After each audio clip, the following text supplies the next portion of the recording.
Apa saja yang dapat diatur dalam perjanjian perkawinan?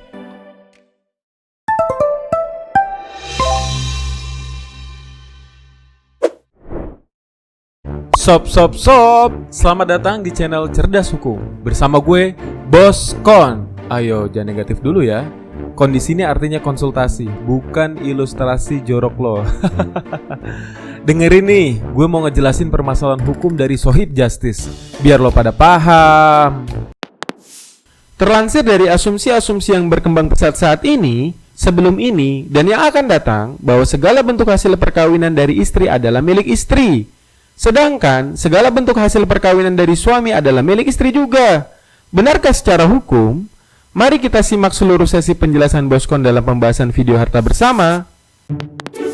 Terlansir dari asumsi-asumsi yang berkembang pesat saat ini, sebelum ini, dan yang akan datang, bahwa segala bentuk hasil perkawinan dari istri adalah milik istri. Sedangkan segala bentuk hasil perkawinan dari suami adalah milik istri juga. Benarkah secara hukum? Mari kita simak seluruh sesi penjelasan Boskon dalam pembahasan video harta bersama. Perkawinan adalah jenjang kehidupan yang banyak dimimpikan oleh banyak orang. Tak jarang, banyak orang yang mengidam-idamkan sebuah perkawinan yang langgeng dan tidak ada masalah sedikit pun. Padahal, ketika pasangan suami istri tersebut terlibat dalam sebuah perselisihan, menjadi hal yang wajar. Namun, bagaimana pasangan suami istri tersebut menanggulangi permasalahannya? Berkomunikasi menuju ke arah untuk membangun keharmonisan lagi, atau memilih untuk berpisah demi kebahagiaan satu sama lain. Perselisihan yang terjadi dalam rumah tangga bisa disebabkan dalam beberapa hal, seperti perbedaan pendapat, penghasilan, perselingkuhan, bahkan hal sepele yang tak kunjung mendapatkan mufakat. Bangunan rumah tangga perlu adanya keteguhan dari setiap pasangan dan keterikatan yang saling berkesinambungan antara kedua belah pihak untuk mau terus membangun rumah tangga yang rukun serta harmonis, sehingga tidak dapat hanya dibebankan kepada salah satu pihak untuk menanggungnya seorang diri. Hal ini seperti yang telah diamanatkan dalam pasal 33 Undang-Undang Nomor 1 Tahun 1974 tentang perkawinan yang berbunyi, suami istri wajib saling cinta mencintai, hormat menghormati, setia, dan memberi bantuan lahir batin yang satu kepada yang lain.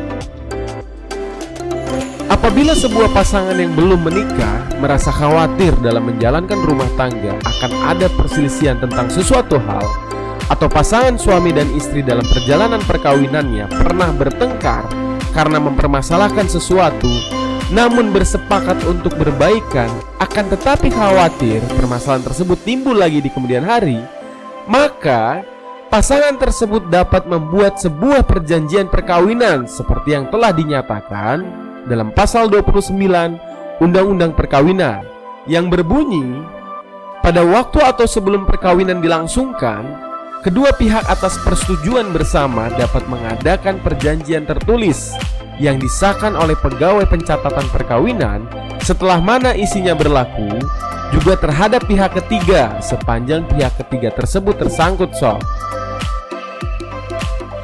Perjanjian perkawinan dapat dibuat oleh setiap pasangan yang dapat berisi terkait pembagian harta, percampuran harta, atau menetapkan kewenangan masing-masing pihak untuk mengadakan ikatan hipotek atas harta pribadi.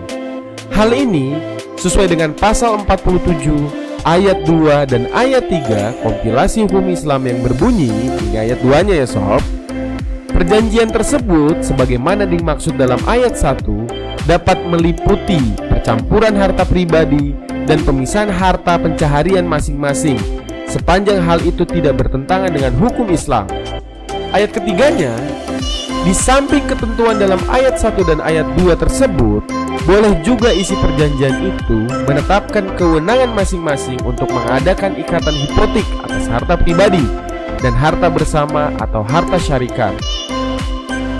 Isi perjanjian perkawinan juga tidak boleh melanggar aturan hukum sob, baik agama dan kesusilaan. Sebagaimana yang disebutkan dalam pasal 29 ayat 2 yang berbunyi, perjanjian tersebut tidak dapat disahkan bila mana melanggar batas-batas hukum, agama, dan kesusilaan. Dalam perjanjian perkawinan yang berisi tentang pemisahan harta bersama, tidak dapat menghilangkan kewajiban seorang suami dalam menafkahi istrinya. Hal ini sebagaimana dijelaskan dalam pasal 48 kompilasi hukum Islam yang berbunyi, ini ayat satunya sob. Apabila dibuat perjanjian perkawinan mengenai pemisahan harta bersama atau harta syarikat, maka perjanjian tersebut tidak boleh menghilangkan kewajiban suami untuk memenuhi kebutuhan rumah tangga.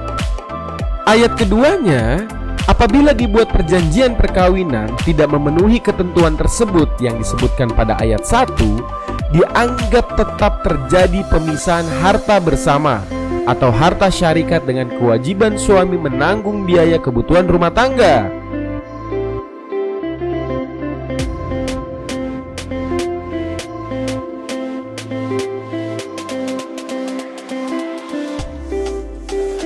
Sedangkan apabila pasangan bersepakat untuk melakukan percampuran harta, pasangan bisa mencampurkan harta bawaan masing-masing maupun yang didapat saat perkawinan sesuai yang diatur dalam pasal 49 yang berbunyi, ini ayat satunya ya sob.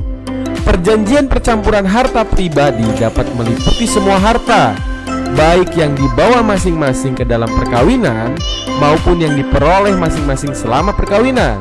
Ayat keduanya, dengan tidak mengurangi ketentuan tersebut pada ayat 1 tadi, dapat juga diperjanjikan bahwa percampuran harta pribadi yang dibawa pada saat perkawinan dilangsungkan, sehingga percampuran ini tidak meliputi harta pribadi yang diperoleh selama perkawinan, atau sebaliknya sob. Perjanjian perkawinan tersebut tidak dapat diubah oleh hanya salah satu pihak saja, melainkan harus atas kesepakatan kedua belah pihak, seperti yang telah diatur dalam pasal 29 ayat 4 yang berbunyi, selama perkawinan berlangsung tersebut tidak dapat diubah kecuali bila dari kedua belah pihak ada persetujuan untuk mengubah dan perubahan tidak merugikan pihak ketiga.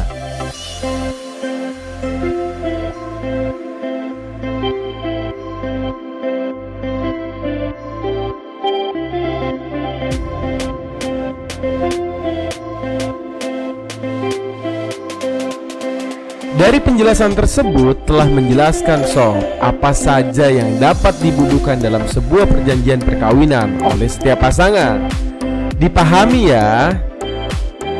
Semoga penjelasan Boskon dapat membantu menjawab semua kegelisahannya ya.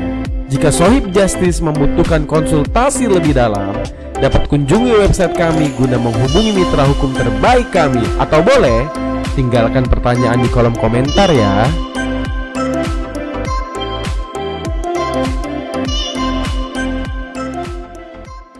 Ingat sob, mendiamkan kejahatan adalah kejahatan.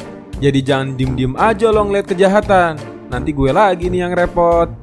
Yuk share video ini, subscribe and like ya, supaya jangan lo doang nih yang pinter. Jangan lupa juga ya di follow media sosialnya. Gratis sob. Cerdas hukum, semakin cerdas mengerti hukum.